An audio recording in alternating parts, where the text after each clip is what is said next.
Feeling thirsty? I can take care of that. Not much, other than they're a bunch of freeloaders who expected a few rounds on the house. I was able to get them to pay up, though. Of course, one of the great cons did knock my radio to the floor by accident, and it hasn't been working since.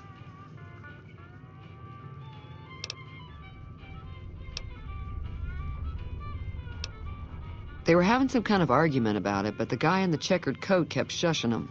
Sounded like they came in from the north through Quarry Junction.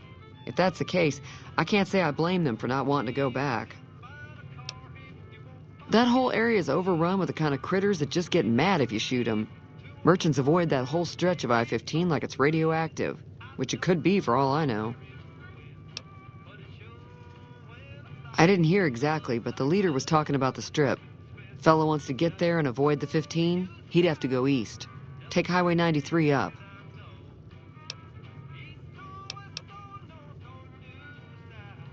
Sure, the outside looks okay, but I think something broke on the inside.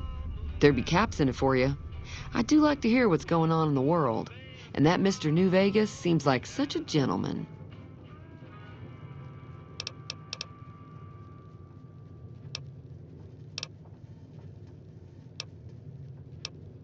Be careful out there.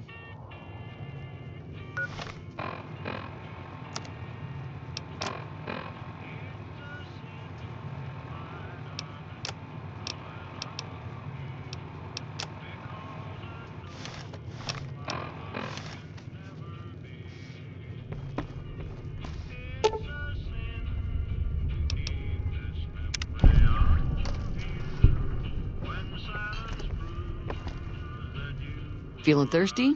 I can take care of that. Yeah, I heard it turn right back on after you got done tinkering with it. Here's some caps for the work. You're welcome. So can I get you anything? Be careful out there.